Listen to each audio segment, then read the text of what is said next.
दोस्तों, आपने काफ़ी सारे लोगों के बहाने इस तरीके से सुने होंगे कि अगर मेरे पास टाइम होता तो मैं ये कर लेता, मेरे पास ये फैसिलिटीज़ होती तो मैं ये कर लेता। दोस्तों, आज मैं आपदा में अवसर ढूंढने वाली एक महिला के बारे में आपको बताऊंगा। आप उसकी स्टोरी सुन के इतने इंस्पायर हो जाओगे कि आप उठोगे और कुछ ना कुछ अच्छा करने लगोगे। दोस्तों, जो ये महिला के बारे में आपको बताऊंगा, ये भारत की दूसरी रिचेस्ट वुमेन का खिताब अपने सिर पर कर चुकी है। जिस महिला ने ये साबित कर दिया हो कि age is just a number, आपको इसकी कहानी जरूर सुननी चाहिए। तो दोस्तों, चलिए शुरू करते हैं आज की इस कहानी को। बात है 2009 की, जब एक महिला अपने 2 बच्चे और अपने पति के साथ रहती थी। वो अपनी सर्विस कोटक महिंद्रा बैंक में एमडी के पद पर देती थी। उसकी एक महीने की सैलरी कम से भी कम 10 लाख रुपए थी। उसको अपने जीवन में कोई भी प्रॉब्लम नहीं थी, लेकिन उसके दिल में कुछ कर गुजरने का जज्बा था। और उसकी उम्र हो गई थी 50, लेकिन उसने अपनी 50 की उम्र में ही एक कठिन फैसला लिया। इस फैसले ने उसका सब कुछ बदल दिया। उसके बच्चे उस पर हंसने लगे, उसका पति उसे पागल कहने लगा।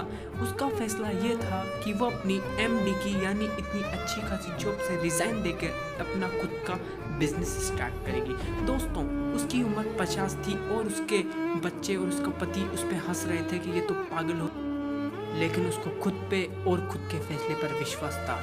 आप लोगों ने सुना ही होगा कि पागल लोग ही इतिहास रचते हैं। उसने अपनी जॉब छोड़ी, उसके बच्चे कितना ही उससे हंसने लगे, उसका पति उस पर हंसने लगा और उससे कहते हैं कि जॉब बड़ी मुश्किल से मिलती है, तुम इतनी अच्छी जॉब को छोड़ रही हो। लेकिन उसका फैसला कठिन था, लेकिन उसने तब भी वो लिया और अपने काम। महिला ने इन सब बातों पर ध्यान नहीं देकर अपना जितना भी फोकस था अपने काम पे दिया।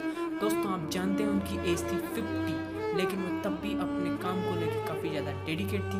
वो अपना एक कॉस्मेटिक ब्रांड बनाना चाहती थी। उसने सबसे पहले क्या किया, अपना एक ऑनलाइन स्टोर बनाया, उसमें शुरू किया और उसने अपना प्रोडक्ट नहीं, उसने जितने भी बड़े बड़े ब्रांड थे उन सब का प्रोडक्ट ने सेल किया। वो जानती थी कि स्टार्टिंग में कोई भी उसका प्रोडक्ट नहीं खरीदेगा, तो उसने जैसे बड़े बड़े जो भी ब्रांड है कॉस्मेटिक के, उसने उसको वहाँ पर लिस्ट किया और वो उसने करीबन 6 महीने तक यही किया और 6 महीने बाद अपना एक प्रोडक्ट बनाया और उसमें लॉन्च कर दिया। आप लोगों ने वो बात भी सुनी होगी, अगर आप सफल होना चाहते हैं तो सफल लोगों की भीड़ में जाकर खड़े हो जाइए, वो आपको धक्का मार मार के सफल कर देंगे। उन्होंने यही एग्जाम्पल अपने ब्रांड को वायरल करने में किया। उन्होंने अपने ब्रांड को बड़े बड़े ब्रांड के साथ रख दिया और उनकी सेलिंग तो पहले से ही स्टार्ट थी, तो लोग बाग उनके ब्रांड पे भी विश्वास करने लगे और उनके ब्रांड को यूज़ करने लगे। उनके ब्रांड में सच में काफ़ी अच्छी बात थी, तो उनका ब्रांड चल पड़ा। अब जानना चाहते हैं वो ब्रांड का नाम क्या है? दोस्तों, आपने भी उसको काफ़ी यूज़ किया होगा। उस ब्रांड का नाम है नायका। हाँ दोस्तों, नायका। जो लोग उन्हें पागल बोलते थे, उन्होंने उनका मुंह बंद करवा दिया और उसकी सक्सेस के बाद उनके पति और उनके बच्चे भी उनके साथ उसी बिजनेस में आ गए। दोस्तों, उन्होंने इस कहानी से ये साबित कर दिया कि age is just a number. आप किसी भी एज में कुछ भी कर सकते हैं, बस आप लोगों के अंदर एक लगन, कुछ कर गुजरने का जज्बा होना चाहिए। दोस्तों, अगर आपको ये स्टोरी पसंद आई हो तो आप इसे लाइक शेयर कर सकते हैं, और आप ऐसी ही और भी मोटिवेशनल स्टोरी देखना चाहते हैं तो आप मेरे चैनल को सब्सक्राइब कर दीजिए।